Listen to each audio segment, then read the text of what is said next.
Alright guys, welcome to another episode of the Range Talk podcast. My name is not Cisco. My name is not Isaiah. And today we're going to be talking about tactical gear. You saw what the title of this video is. What gear you should be using. Now, obviously we're going to answer that question, of course, but in order to answer that question properly, there's actually a couple of questions you might want to ask yourself first and maybe do a little bit more research. Yes, absolutely. So when getting started in Airsoft, you more than likely saw a bunch of people in their full loadouts and think, I want to do exactly that. I don't blame you. They look really cool. Absolutely. I mean, we all did it, even myself.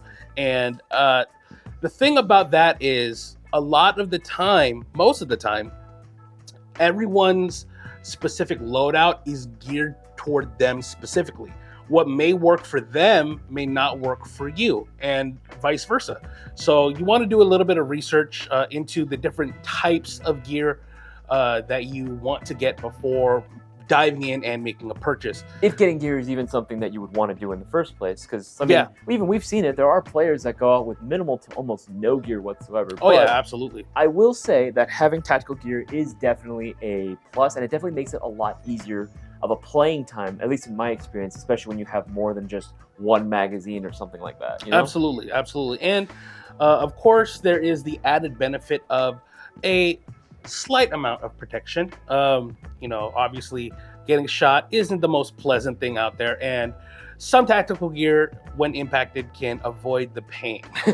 But mainly it's supposed to help you on the field and allow you to be more effective on the field as well, staying in the airsoft fight, if you would. Yeah, no. And there are many different questions I would suggest that you should probably ask yourself and maybe look into if you really did want to go down this rabbit hole. Because believe me, tactical gear is itself its own rabbit hole, separate from airsoft guns. Oh yes, not even just in airsoft, but in the real firearms world, it's a whole other realm of you might have heard the term gear whore.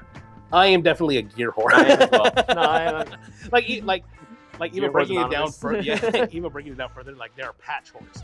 I'm a patch whore. Yeah, that's just limited edition. Anything it's like that's you're a just sucker for. Yeah, a patch. That's just one thing. That's not even adding to the effectiveness. All lies. It adds 10 points to everything, all stats.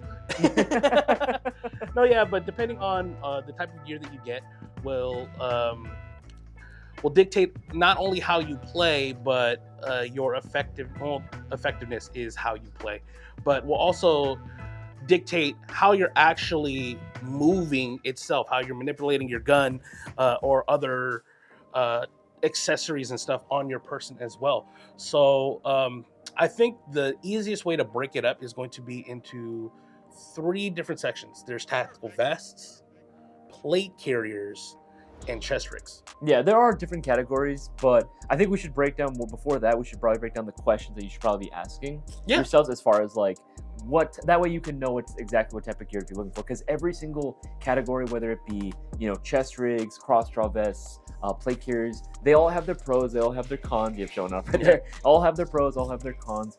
But some are better suited for certain environments and situations than others. I think the biggest question, at least number one for me, would be: is this something you're getting for looks, or is this something you're doing because you want to actually enhance your gaming experience? Absolutely. I mean, I would say it's safe to say that most airsofters are getting gear because of the looks. I think a big part of it is that. Yes. But I think that only applies to those airsofters who are just getting started. I think more seasoned players, when they already have some gear, they are looking for ways to improve their gear, right?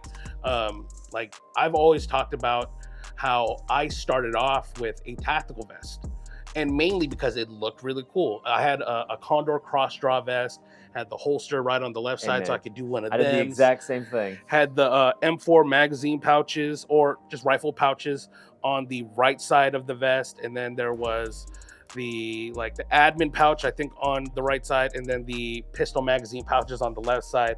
It was all one system, and it had Molly on the back plate, but it wasn't able to hold actual plates, right? Or even dummy plates for airsoft. And the reason I got it was because it was very alluring, of course, the look of it, and as it being a complete package, not really a modular system, having all the pouches already there, at the price point was very enticing because like, okay, cool, I'm on a budget. This has all the pouches. I'll learn to use the vest and just be able to carry everything and just add the accessories or parts or magazines and stuff that I need onto the vest as I need it. And there are plenty of different styles of tactical vests. There are tactical vests that just have Molly all over it. Like, yeah, it's like the predecessor to the plate carrier, right? It's just literally all Molly all over it, so you can add whatever pouches and stuff that you want onto it. But majority of tactical vests that I consider are going to be ones that are already pre-assembled, like I said, the cross-draw vests from Condor and other companies. And that's the biggest factor. What I said, it being one complete system that has all the pouches at one set price was the main drawing feature, because I didn't have to go and buy the separate magazine pouches. Like, the decision was made for me. I didn't have to put too much thought into it. it's already there. Yeah, exactly. But I think that's what really bit me in the ass, because I used that tactical vest for A few years, right? a few years. I think I got it back in 2008. Oh, And I ran it up until maybe 2010 or 11, right? And during that time, I was playing very consistently. I'd say I'd go out like twice a month, like every other weekend. that's pretty good. That's pretty consistent, actually. Oh yeah, and I learned everything I hated about a tactical vest. I mean, it gets the job done, and if you learn to manipulate everything around the vest, you can become very effective at it. But once I started doing more research and discovered like plate carriers with Molly, and they have a modular system, I realized, and looking up other videos, I realized I can actually build the plate carrier to how I would move more comfortably, more naturally, and add on to my effectiveness on the field. No, that makes sense. Again, that's like you're comparing like very different systems here at the end of the day, and they do different jobs, they do different tasks very differently, right? At the end of the day, they are completely different. Since one came out much earlier, cross-draw vests have been around for a very long time, or at least the overall design of cross-draws have been around for a very, very, very long time. Yep. Right? Plate carriers are, even though they're not new, they are, I would consider, like what we know as like the current system for like a plate carrier hasn't been around for as long as we think it has. It's been around for some time. Oh yeah. But it's not like exactly like what we see nowadays, right? There's so much stuff, there's so many different varieties, so many different styles of plate carriers. It wasn't like that back then. Oh no, absolutely. So I mean, it goes with time and people discovering different methodologies and like applying their personal likes to something, right? Mhm. And like the whole purpose of a plate carrier was to give you defensive, like armor catching plates or armor stopping plates in a real gunfight, like for military or law enforcement use. And that sort of like idea has been around for a while. We've had flak jackets, right? Yep. Like even dating all the way back to what I want to say Korea, maybe even like for sure Vietnam with like, what was it, the M65 like flak jackets? Yeah, like big old puffer vests they used to wear back then, right? Exactly. Like that sort of technology in principle has been there, but it's never existed like this, right? Where you have this all like kind of inclusive system. Actually, that's a good question. I wonder when the first plate very carrier. First plate carrier. That's a very good question. Chat, if you or in the comment section, let us know exactly when the very first plate carrier was invented. I'm actually genuinely curious about that. Right? I really don't know, because I remember like the first military plate carrier was that, like, we have the knockoff Classic Army one. I think it's a Cry. Oh, the like freaking high speed. The cage. Yeah. Oh, it's so bad. You know what's funny? I so was like, man, when would this ever be seen and ever be used? And then it wasn't until I started doing research and I was like, oh yeah, remember the very first Transformers movie? Mhm. Yeah, that's exactly where it came from. I was like, whoa, some of those guys were wearing that. It's hilarious. Mean, granted, at the time that was cutting edge. That was high speed back then. That was high speed back then. Now, of course, like I said, it is not time high has speed. gone. Time has gone on. Methodologies, technology, development, different ideas, they all come into play and evolve, and you do get the modern style plate carriers that you see nowadays, like these ones that we have. In a nutshell, plate carriers, like Cisco said, meant to, granted, we're talking real estate here, right? Meant to give you defensive capabilities against some sort of ballistics, right? Some type of round. Yep. To an extent, obviously depends on, I guess, on the level of plate or body armor that you're actually wearing, or the plate that you actually have in. Yep. Plate carriers, but they will offer a lot of room for accessories for you to put whatever sort of pouches you want on there. chest rigs, or I'm sorry, even going to chest rigs, into cross-draw vests, right? Cross-draw vests are like the old tactical vests, right? The one with the big old front zipper, right? Those guys, again, they will have plenty of molly space as well. Depending on the model, because some of them will actually come included with the pouches already there and they're pre-sewn on. Yeah. So they don't offer a lot of customization. Now, granted, those, again, you ran with something not exactly like that, but you did have something at one point, I'm assuming, like that. I had both the Condor one where you could build it out, and I had one that was preset. Oh, okay, yeah. I started off with one that was preset, and then like after a year, I moved on to the Condor one. Okay. Condor one was much better over that one. Yeah. The reason was because I can, again, put whatever accessories I want on there. But it wasn't the most comfortable thing in the world. It got the job done. It carried my stuff, but again, when I made the switch over to plate carriers, it was definitely a lot better. But another one that we don't really talk about as much is going to be chest rigs, honestly. Oh yes, chest rigs. So the point of a chest rig is literally to give you everything that you need, like the essentials in a fight. This is literally the, like, put this on really quick and go. Like, especially if you are doing maybe more of like Secret Service or like concealed type things. You can fit this in a bag relatively easy, and still, like, this one is the Lancer Tactical quad chest rig. So it has 4 pistol, 4 rifle pouches, and that's a lot of ammo. That's a lot of ammo that you can carry. Of course, you're not going to have the protection, but you're going to be able to keep up in the gunfight, as long as... No, you're going to be a little bit more fast, a little bit more agile. No, I get you. You're going to be a lot more agile, I would say, yeah, against absolutely. like chest rigs. And that's one benefit that I actually really like chest rigs. Don't get me wrong, they're not all going to be very minimalist like this, or we'll show some later on down the line.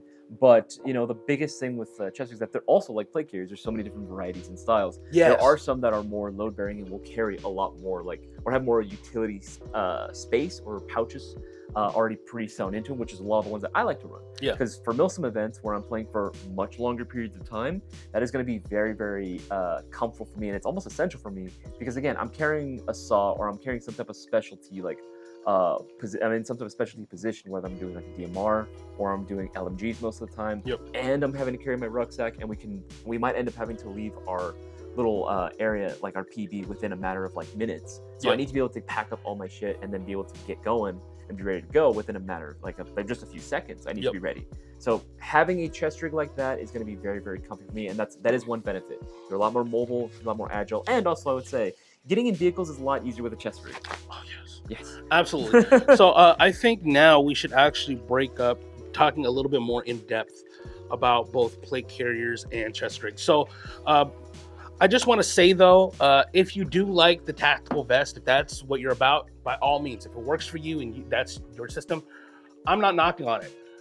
What I do want to say is, from my personal experience, most people grow out of it just because they start to see the inefficiencies of having a pre-built system, and they want to be able to move things around. So again, like, it's easier for them to use. It's a more modular system. Exactly, which is why I typically recommend a chest rig or a plate carrier. Chest rig specifically that have just a blank molly canvas. Exactly. So you can change it out the way you want to.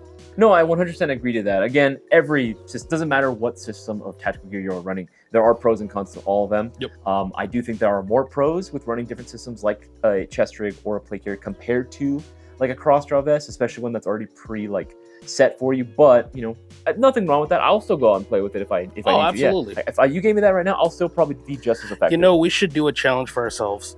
Basic plain guns, no accessories whatsoever, and run cross-draw at vest. the same time. Ooh, okay. Yeah, I'm up for it. I do it. I'm up for it. But one of the other big questions I actually think that people should really start asking themselves before starting to make the investments in tactical gear, but again, this is all part of the research that you should probably be doing beforehand, would be to really consider what kind of play you're going to be doing with the tactical gear, whether that be you're going to be doing more outdoor play, more indoor, are you going to be doing any sort of bigger or longer winded events? Mm-hmm. That's another big question you got to ask yourself, because that can help really determine what type of gear you want in your person. Because the plate carrier, it seems like we're talking it up a lot, and don't get me wrong, we are. It's for a good reason.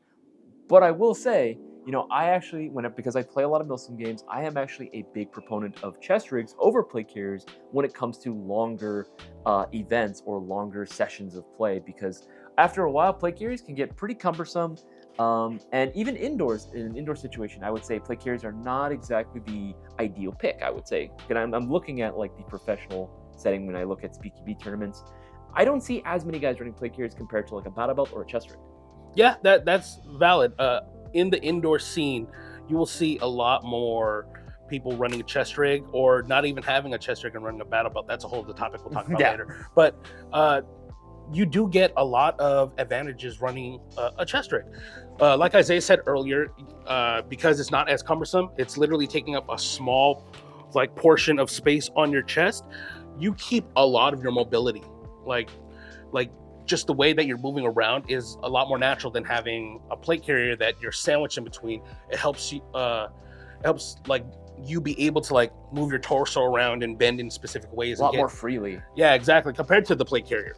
So having a chest rig also allows you to keep cooler as well. So this is more for the outdoor games, but for indoors, I don't think I've ever been to an airsoft field that has indoor air conditioning. Indoor air conditioning? Yeah, for the field. For the field. Yeah, I don't think I have. I know that like especially during the summer. I've seen like those big industrial fans. No, that's not air conditioning. That's air circulation. It's air conditioning of a kind. Yeah, no. Of a sort. But just again, the mobility of a chest rig definitely helps out a lot. Like I run chest rigs a lot more now than I do my plate carrier. Mainly just because of the ease of putting it on and comfort, like Isaiah said. With the way that I have my different chest rigs set up, it carries like all the magazines that I need, like a speed loader, my radio, and that's pretty much it. Especially if you're only going to be going for like a casual day of play, all you really need are magazines and ammo. The radio, for me, is a necessity. No, I get staying in contact. But if you're the lone wolf, lone wolf McQuaid. Yeah, if you're the lone wolf and you're playing by yourself, and your game turnaround time is like 30 minutes, you don't really need the hydration pack or the 3-day rucksack or anything like that on your person, unless you're doing it for training purposes. Because I know like you and your team, you'll actually set your gear up and then go play to test it out, which is actually really smart, testing out your gear. But yeah, having a chest rig keeps it very minimalist and gives you everything that you need, nothing you don't, in a very compact package. And I think that is very beneficial for a lot of players, especially at the price point too. This chest rig right here, I think retails for like $20. And this is actually a really, really good chest rig. It is 1000D nylon. It's very durable. Something that I like about this chest rig is it's actually using a common clip system that newer modular plate carriers use. So you can actually rip off this Velcro panel off the back and then slap it onto a plate carrier like I have on my personal plate carrier. Or, you know, a lot of because at GI we also do sell a lot of these sub-abdominal, that's the word. I can't say that word really fast. Sub-abdominal. Wait, abdominal. These little dangler pouches, Yeah. the fupa pouch, right? We sell those fupa pouches that are actually going to be compatible with a lot of chest rigs very similar to this and plate carriers. It's a very cool system. I don't run any of my plate carriers or chest rigs without it, honestly. That's like my new standard for all my shit. I agree that because it just gives you the capability of holding more stuff. So say you have a pre-built chest rig like this and you need to carry a speed loader or even maybe like a bottle of water or something. Having one of these dangler pouches that you can add onto it just gives you a little bit more room, but still keeping your overall profile of your tactical gear very slim. There's that chest rig, and then actually there's this one right now that I have conveniently located right next to me. This is actually one of my personal favorites. I love recommending. If you guys watch my stream, you guys know I'm always plugging this chest rig. This is the WoSport a multi-purpose utility chest rig. I think that's the full title for it. That's a mouthful. It's a mouthful. I actually am a big fan of this. It's already going to come included with the insert, so you don't have to worry about the little like bungees on top, the little retention bungees. You don't have to worry about moving that out of the way. It already has the inserts for 5.56 or like M4 style magazines, so just stuff it in. It's done. You do get 2 additional like pockets, like little sleeves up in the front right here. And again, you get this little pouch. You can put whatever you want in there. 2 pistol pouches on the side, though they are pretty small. I will say that's the only downside is that these are pretty dang small. You could probably get it to fit, but man, is it tight. I mean, honestly, I would want it to be tight. That's true. That's fine. Like, it'll work. It'll get the job done. I actually put a speed loader in there. No, yeah, I was just about to say you can carry a speed loader or a multi-tool. And it still has the hook and loop panel on the backside as well. So you can put one of those FUBA pouches on there. And again, for me, I actually put like my car keys, my phone, and my wallet in there. Oh, yeah. Yeah, because I don't want to have to take I don't know about off. the phone. That's a very high shot area. Just don't get shot. Well, yeah, I mean, but when you do. When I get shot, here's the thing. I don't always get shot. But when I do get shot, it's usually in the back. It breaks something. In the back? Yeah. I always get shot in the back, man. I don't know what it is. Actually, I do want you to. Could you hand me that other chest rig that we have? Absolutely. Because That's a cool one, right? Yeah, I own that chest rig as Same. well. I'm the green one. And this one is a little bit of a hybrid between a plate carrier and a chest rig. One of the benefits, or one of the things that I noticed a lot of people like about plate carriers, is that you are able to add like hydration or like a map pack or like a backpack of some kind. Yep. But this design is just really cool. Like it adds all that. Absolutely. So up front, you have a pure MOLLE panel.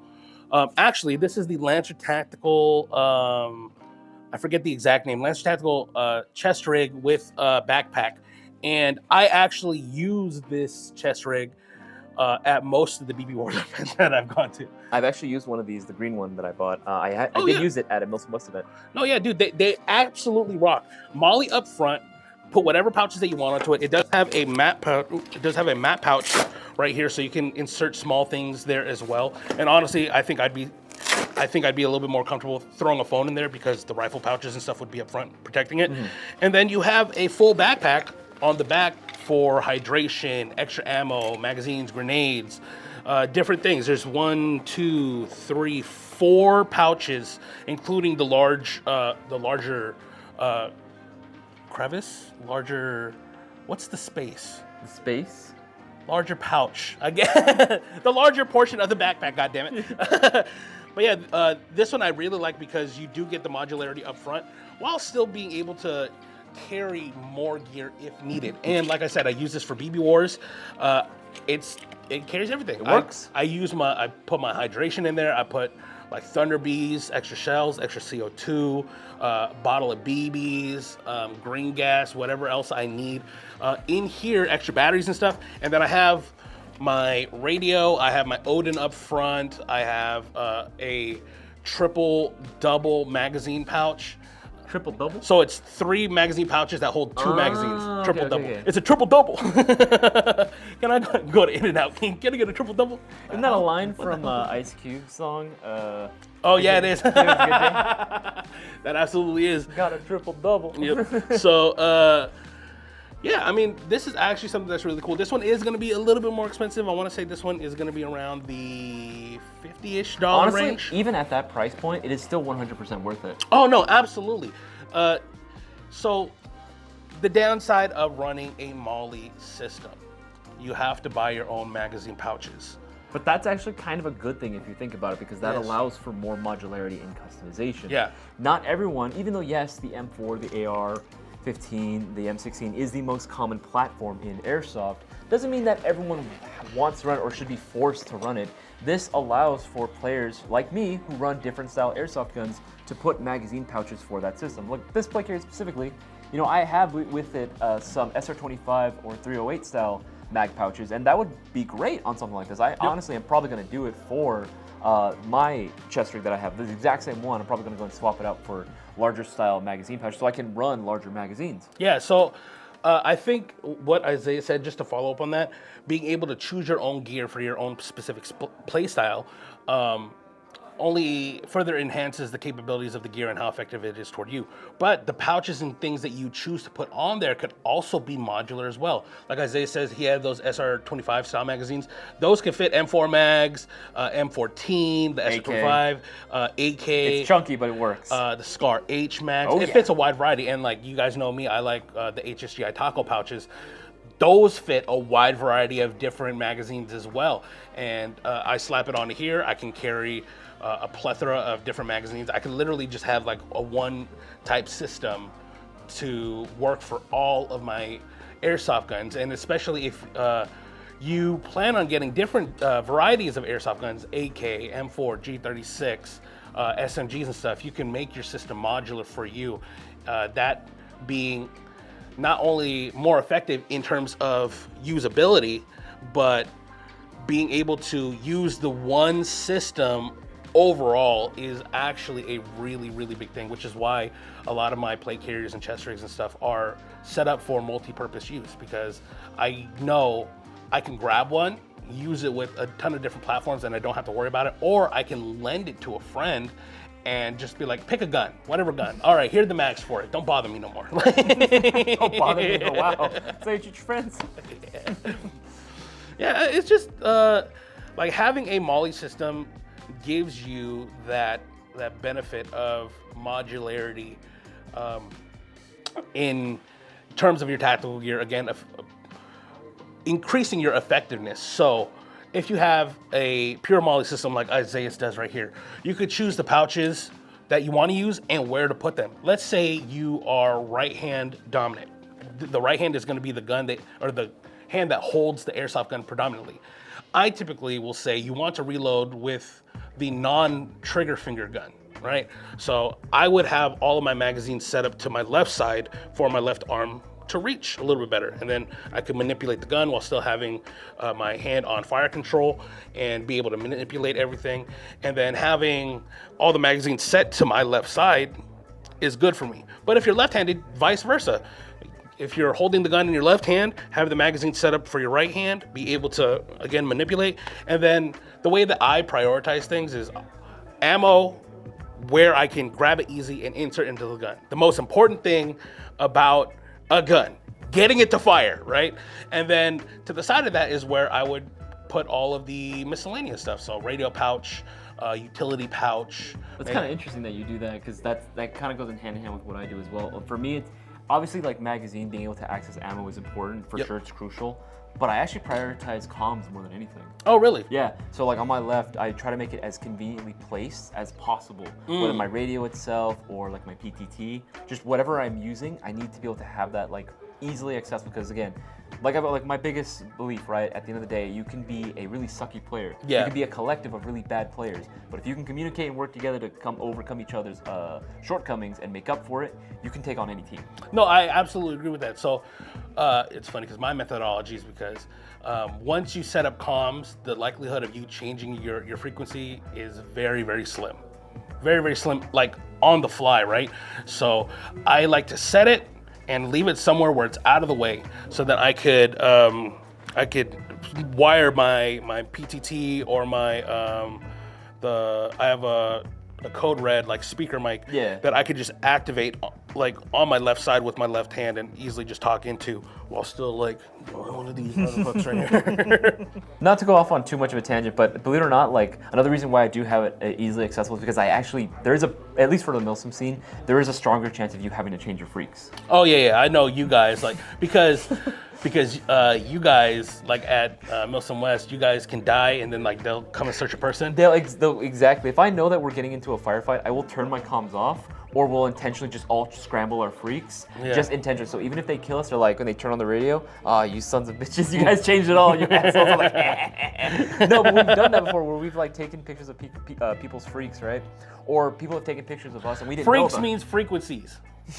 Yes, frequencies. For you that don't know. No, don't be thinking dirty. Anyway. But yeah, we've had people, guys on the enemy, take pictures of our frequencies from our dead players or guys on our team, but they didn't know that that's what they were doing. So we'd be on comms, right? And next thing you know, we would be hearing like actual like Cantonese being like broadcasted across. And I'm like, oh, this is the Chinese PLA team. Okay. No, they actually did show up and they were speaking in Chinese. So if anyone knew that they were on the same frequency, you couldn't even understand what they were saying anyway. That's hilarious. So I was like, maybe we should change frequencies. Yeah, I think so. That's actually, that's smart. That's actually very smart.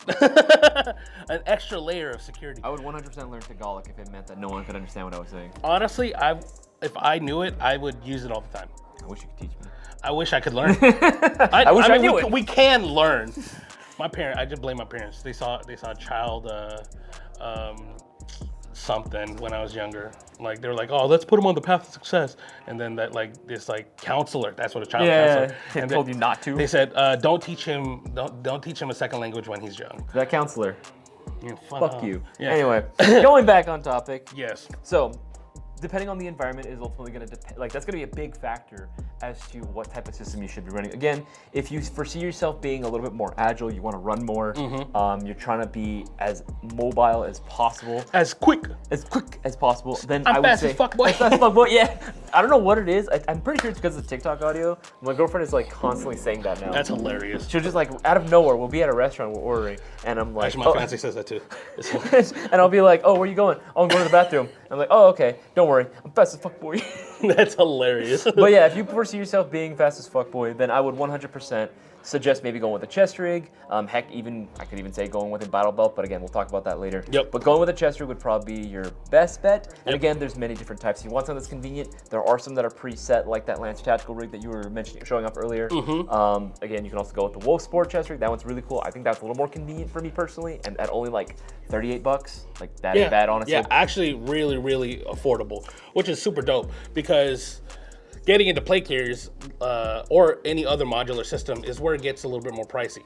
Now, this isn't saying that you can't be fast with plate carriers. Oh no, 100%. You can train yourself to be like as effective as a player, but it is a more convenient option, and it does cater more towards the mobile, like, or I guess the more agile style player going with a chest rig. Yeah, absolutely. Which is why you don't really see a lot of plate carrier users in like the Speed QB tournament. Exactly, because again, it's a lot more extra bulk. If you're going to be maneuvering in a very CQB environment, yes, plate carriers, you can use them effectively, but chest rigs definitely make it a lot easier to maneuver and just maneuver in a CQB environment with very tight spaces, very close quarters. You know, you don't want to have someone that's going to be sticking out on your person. Yeah.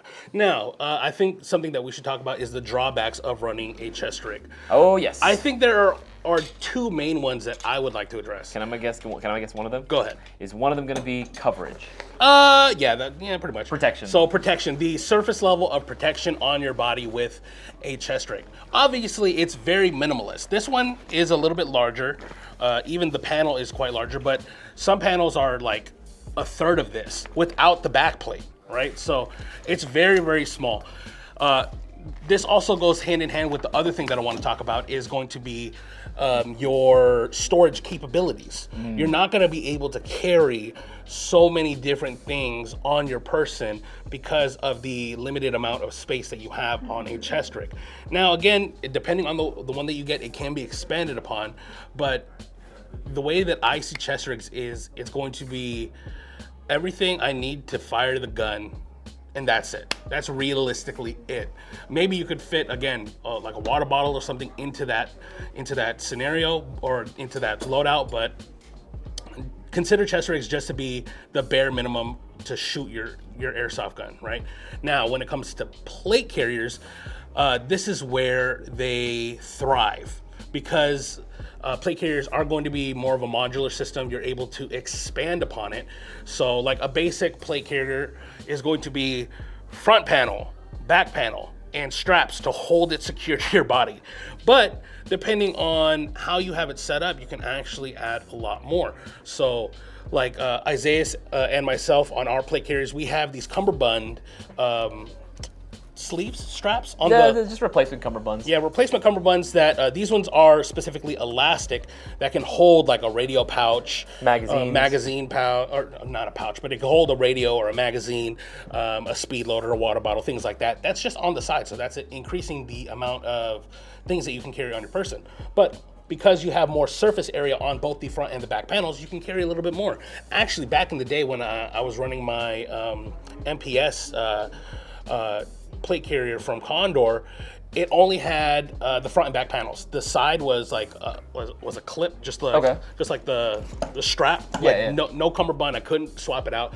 And what I would do, that actually had built-in magazine pouches, but it had Molly as well. So I did more of like it wasn't, I can't say heavy gunner, but it was like loaded out. I carried like 10 magazines plus grenades. I love how like in airsoft we consider that like heavy, but if you I think if you look at actual infantry, like again, I'm never served, so just correct me if in the comments. Let me know if you guys have had your experience with this. But I remember specifically like there's like you're carrying quite a lot of rounds with you if you're just like a regular standard like infantryman. Oh, I believe like you carry many magazines on your person.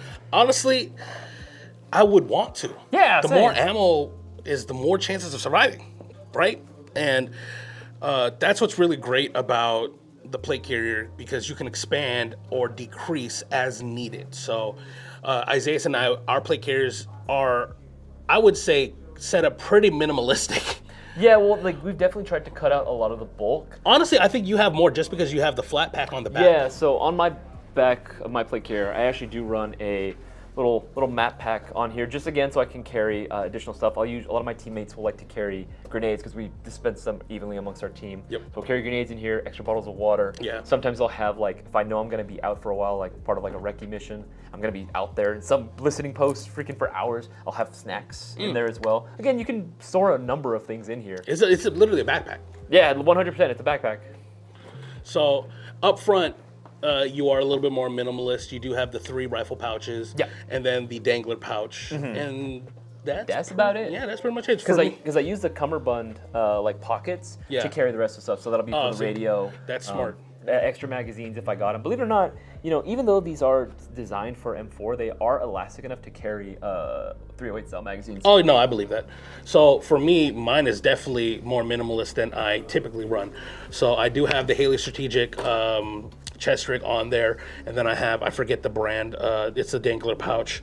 So it carries 3 rifle mags. It can stow 2 pistols or multi-tool or other miscellaneous like slim things here. I do have just a utility knife. On the back, I don't have any pouches. It's just the panel that holds the back plate. Does make it easier to carry a rucksack though. Oh yes, absolutely. If that's the type of thing that you need.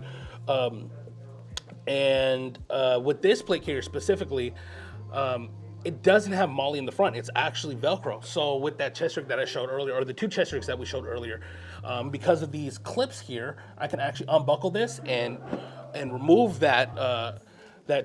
Actually, this is a chest rig. It's the entire chest rig. Yeah, it's just the front portion of it, the main body of the rig. Yeah, exactly. So this is again the Haley Strategic chest rig. I can rip that out and throw on like my Spiritus Systems Mark IV chest rig, or is it Mark III? I forget. Or I could throw on again something that's using a very similar system where it's Velcro and uses these buckles to secure into place, and it holds in very well. Now, the reason I actually got this plate carrier was because of that system.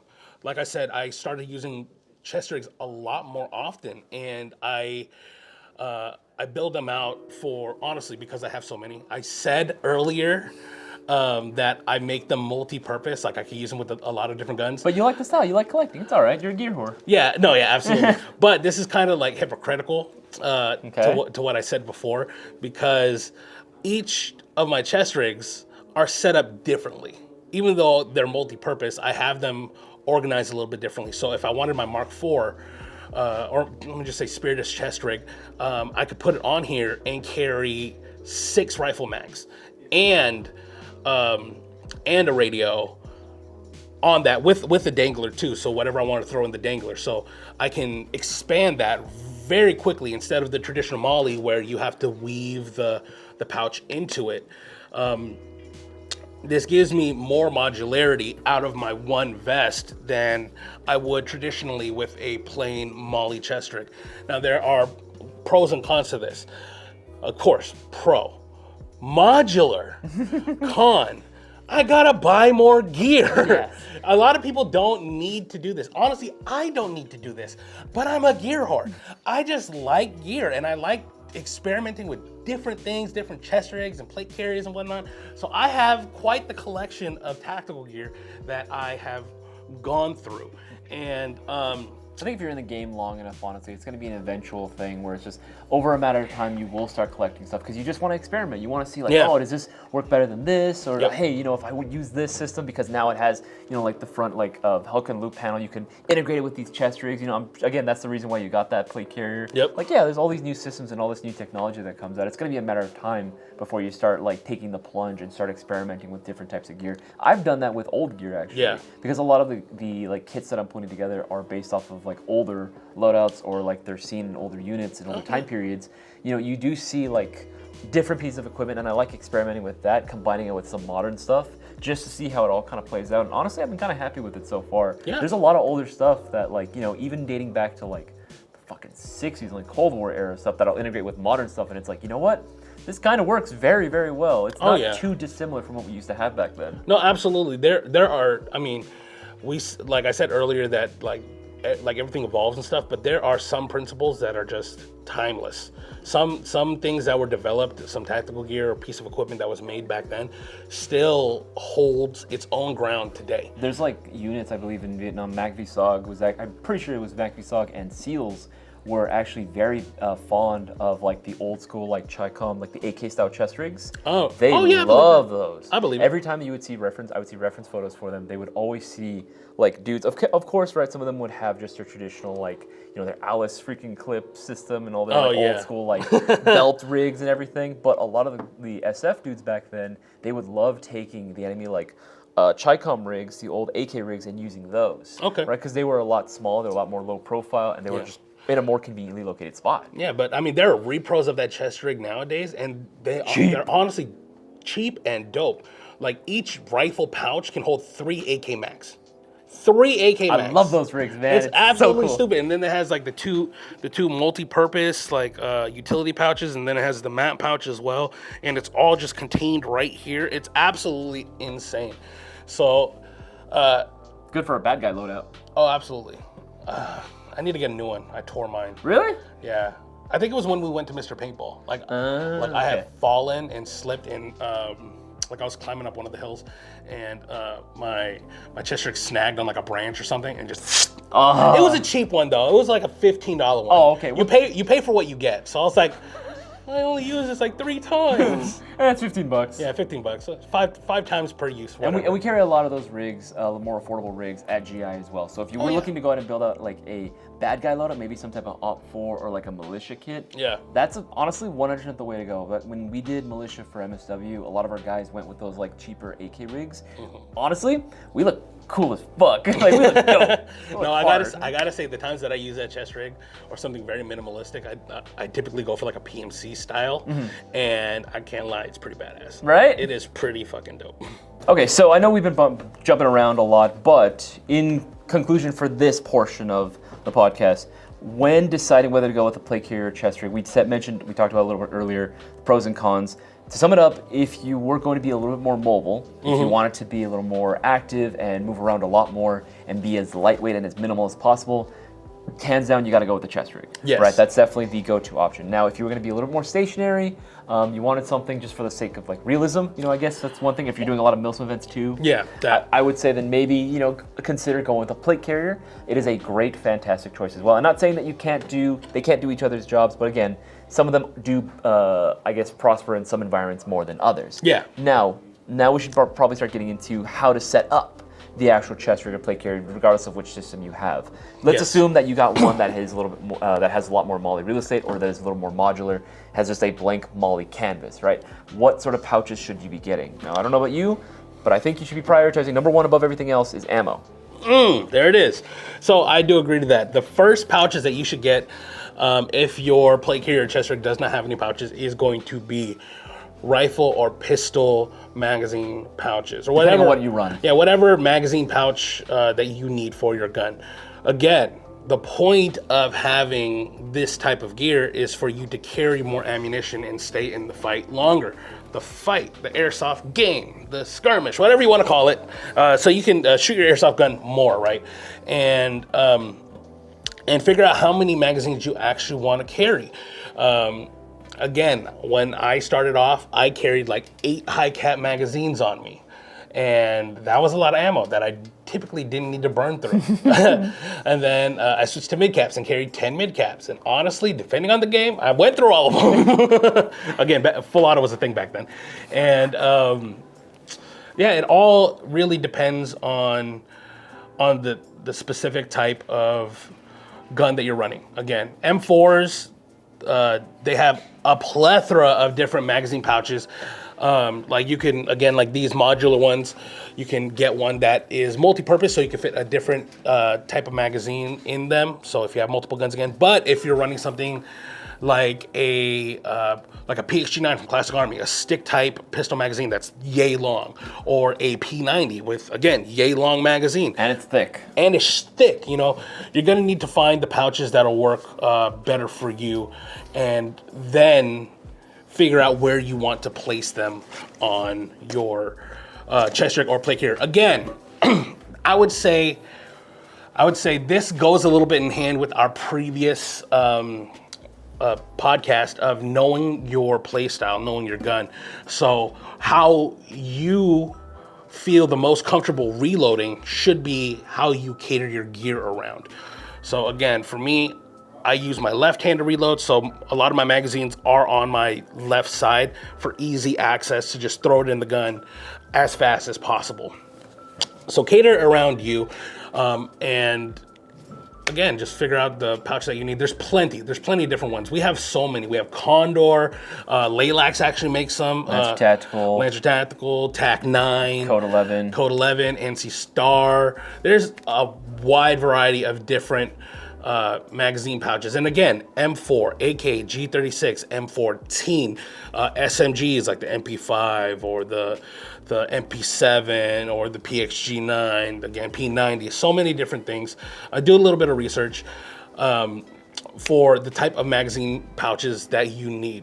And then from there, what do you think you would say is going to be the next pouch that should be added onto your gear? I mean, like, assuming that you figured out, like, how much ammo you want to carry on you on the field. Yes. Maybe if you want to carry more. But I would say, like, once you're done, like, okay, you don't want to spend any more on ammo. Actually, you know, that's fair, because I'm assuming we're working off of this chest rig, and this is quite large.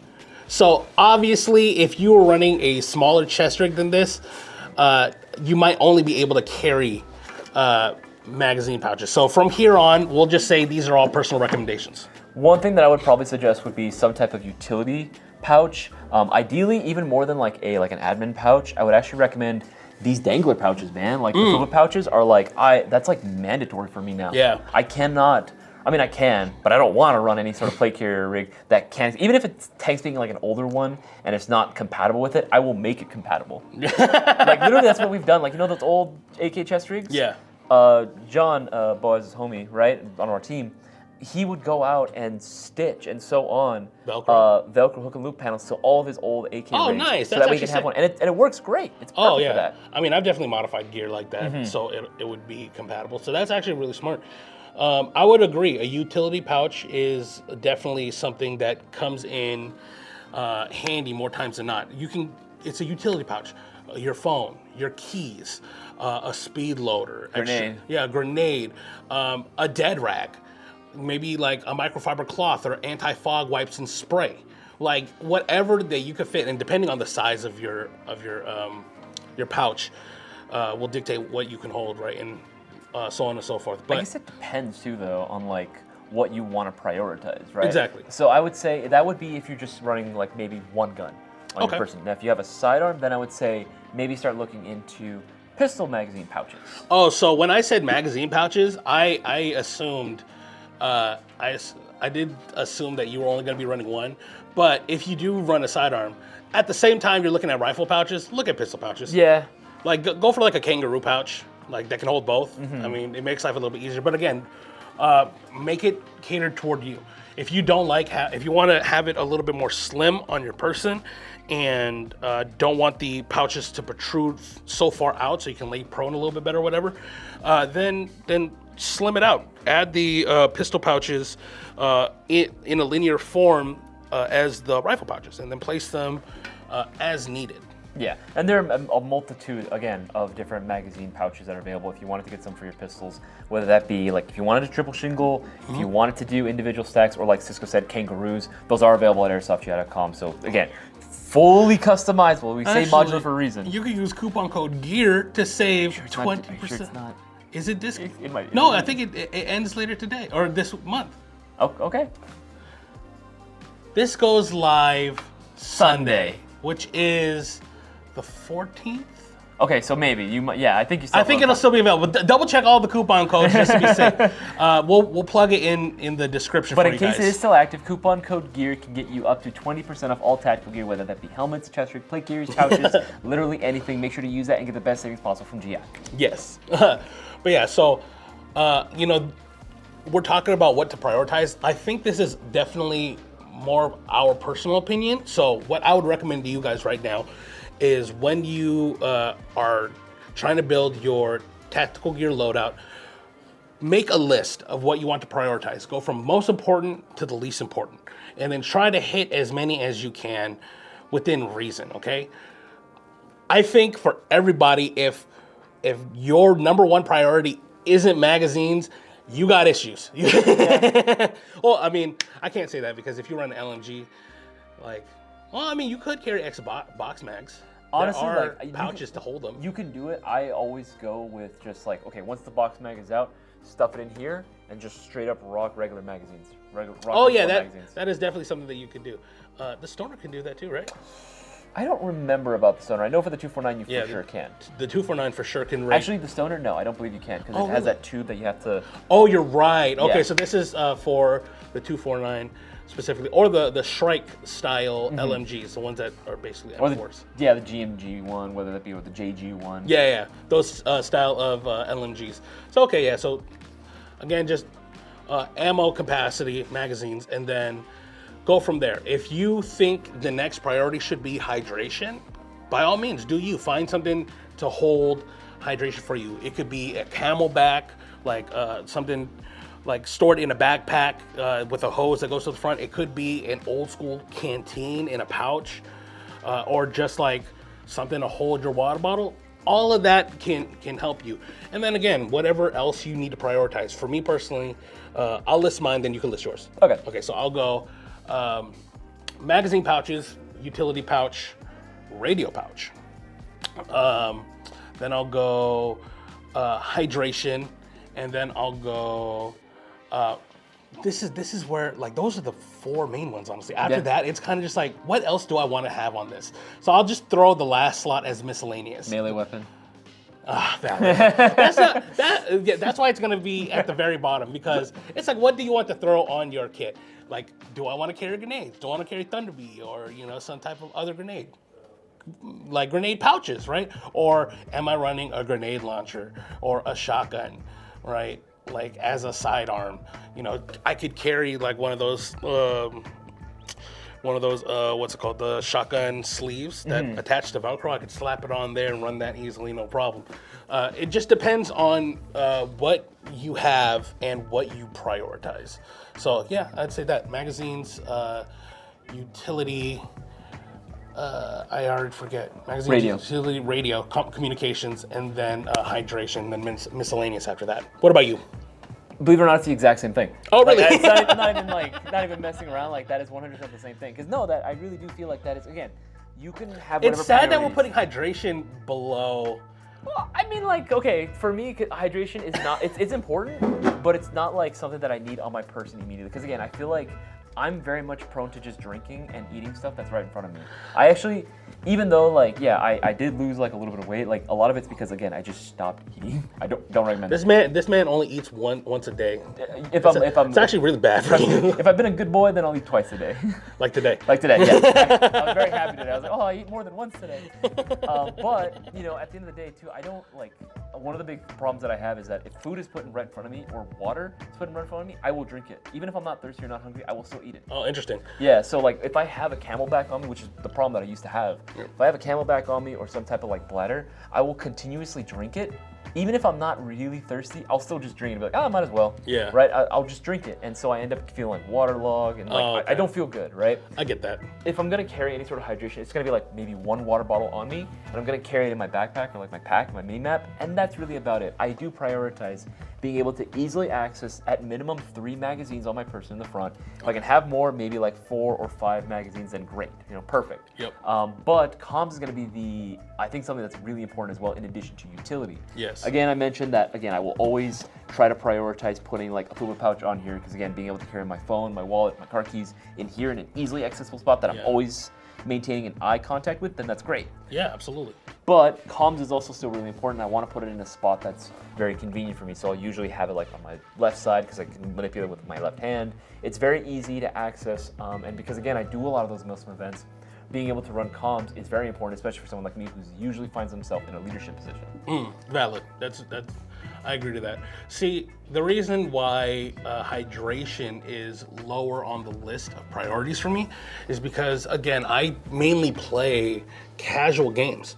So I will typically just drink and like rehydrate when I get off the field in between games. Only when I'm running longer games is when I actually will say, hey, I need like a Camelback or some type of hydration on my person to keep me hydrated, because I know I'm going to be playing for like 5 hours straight or something like that, where it'll like I'm going to be hiking, running along and stuff. And there are different methodologies of like, oh, you shouldn't be like drinking water or something while you're mobile. Do you? Whatever works for you, do you. For me, like sometimes it's very difficult to talk for me when my mouth gets a little bit dry. So I learned this when I used to play soccer. It's just like, get your lips wet. Get the lips wet, just hydrate the mouth, and then that'll make things a little bit easier for you in terms of communication and stuff. So you may not prioritize hydration at all, which honestly, just hydrate before that's the game thing. and stuff. Just be smart. But maybe you don't want to run communications. Fine. Maybe you don't even want a utility pouch. If you just want to carry magazines, that's totally fine. That's completely you. By all means, do what you need to do to be as effective as you can on the field. And then, depending on your system, especially with the plate carriers and stuff, I continuously say, set it up the way you want to, because I said it at the beginning of this podcast. When you look at other players and their like really cool loadouts and stuff, they have catered their gear for them. They've catered their gear for them, and you should do the same so you could be just as effective, if not even more effective. And then actually use your gear and change as needed. Like, just because you set it up one specific way doesn't mean it's the end all be all. No, there's always going to be room for improvement. Technology is constantly evolving. Yep. If you're looking for the latest and greatest in terms of one aspect, that plate carrier that might be the best at doing this one job, guess what? Maybe 1 year from now, very well might not be the best of the best at that point. You might want to upgrade. There's always room for improvement. Yeah, absolutely. And then something that I didn't mention is consider your personal size as well. Me, I am a large man. Right now, I'm in between like a 2X and a 3X shirt size. So I got a larger plate carrier for my person. This might be too large for Isaiah's. What's shirt size are you? XL? Large. Large? See? No. What? I'm just playing. No, it's like this plate carrier might be a little bit too large for you. Same thing with this chest rig. Again, this one is a larger chest rig. This might be too much space, especially if you're younger. This might wrap around like most of your torso if you're like 12 years old, 10 years old, something like that. So do a little bit of research. Think about your personal profile and how you play, and that will guide you so far. No, I definitely agree. Size is going to be something that you should consider as well. Because again, even though plate carriers, chest rigs are supposed to be one size fits all, let's be real. Humans come in a wide variety of Look at sizes. me. I'm built like a cow. Hey man, you just built different. I am. Built different, man. Got no hips. What?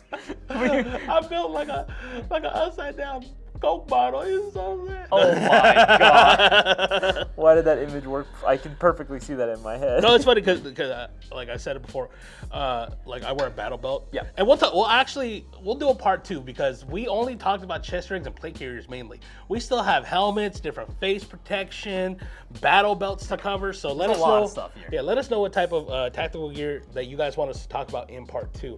There's plenty of things that you could go on. You know what? I forgot about my priorities. Neither of us mentioned an IFAC. I just don't get hurt.